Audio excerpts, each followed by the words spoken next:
Good evening, friends.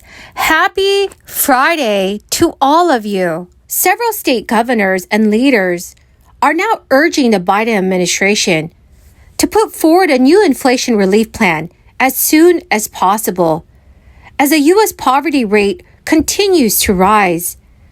Residents in many states and cities will see savings at gas stations and grocery stores very soon, as new legislation is signed into law. Friends, here's your daily news report and fourth stimulus check update. Please, friends, make sure you watch until the end of this video for all the details.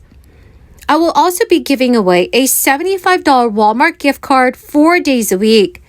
If you would like to enter the giveaways, please make sure that you click and like several of my videos and then comment below the keyword of each video that you watch. The more videos that you comment on with the keyword, the greater your chance of winning the giveaway. And friends, in a video later, I will be announcing today's winner, so please stay tuned for that video. So we had a great lunch today, really a lot of enthusiasm, a lot of new ideas on focusing on lowering costs for working families. Whether it's child care or prescription drugs or semiconductor chips or filling up the gas pump, what's on the dining table, cost of food, we're coming up with solutions to address these issues. That's the big difference between Democrats and Republicans when it comes to lowering people's costs. We have real answers. They don't. They just attack. And why don't they have answers? Because much of the time it goes after the special interests that support them. So they don't want to deal with the oil companies or the meatpacking companies or the shipping monopolies. So we are focused on getting costs down, and you're going to see a lot of activity in March on us, from us on that issue. Now, let's not forget, we're a very strong economy. In President Biden's first year, the economy added 6.6 million new jobs, the most ever in a president's first year.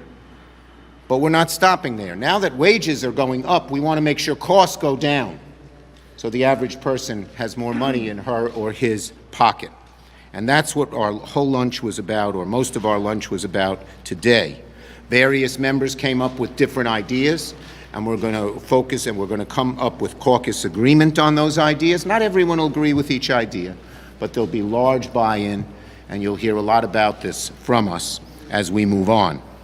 And one of the ways we're reducing costs, of course, is the competition bill to relieve U.S. supply chains. That was bipartisan. Here is an update on the rising gas prices.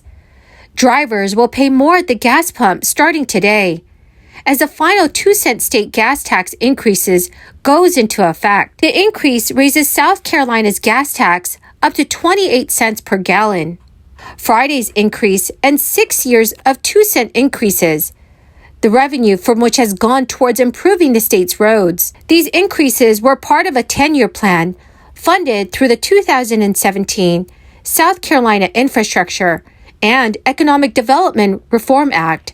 It has funded more than $1 billion of road and bridge work in the state. But gas taxes, both state and federal, have become big issues as gas prices remain very high. During the month of June, South Carolina posted the highest recorded gas prices in its history. Joe Cunningham, the Democratic candidate for South Carolina governor, has publicly called for a temporary suspension of the state gas tax, stating that Republican Governor Henry McMaster has had 2 months to provide a solution to lower gas prices, but nothing has changed. Shoppers and drivers across the state of Illinois will also receive a little help at the tills and pumps, with the state set up to scrap some taxes on groceries and gas. The grocery relief is due to last a year until June 2023, while the gas relief is scheduled to remain in place for 6 months until the end of this year. The scheme is part of Democratic Governor J.B. Pritzker's plan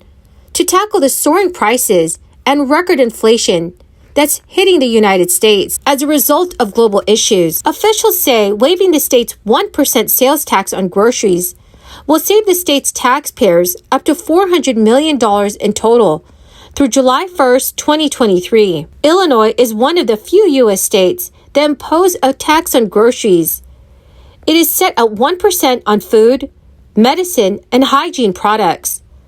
Other items such as candy and alcohol are charged at the usual higher rate of sales tax of 6.25%. Though the 1% tax on food will be waived, medicine and hygiene products will be subject to the 1% levy. The suspension of the 1% tax on groceries will last through June 30th, 2023. So friends, what are your thoughts on this? Do you think that this is adequate help for millions of Americans? Please let me know your thoughts in the comments section below. Residents of the state of New Mexico will start receiving their newest round of tax rebate checks as early as next week. It is a state effort to offset the impact of rising U.S. prices. The state's legislature and Governor Michelle Lujan Grisham approved rounds of rebates and economic relief this year.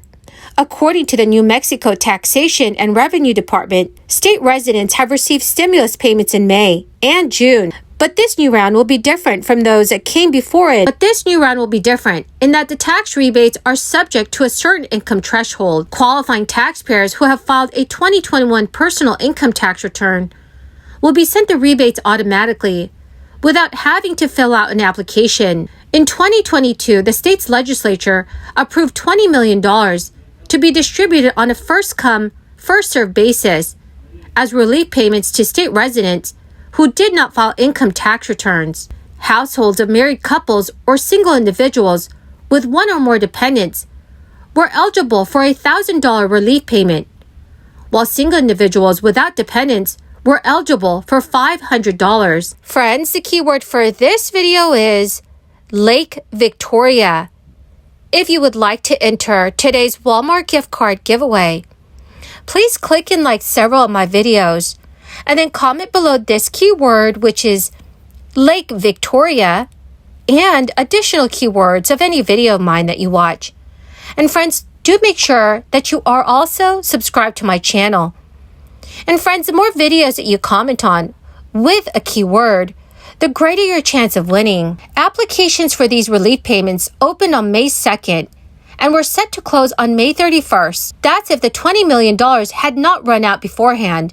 And this is according to the department. While it's too late for New Mexico residents to apply right now, those who did apply and were approved should expect to receive their checks or direct deposits this month. This is really wonderful news for all of you that reside in New Mexico. Well, my amazing and beautiful friends, that is the end of my daily stimulus update video.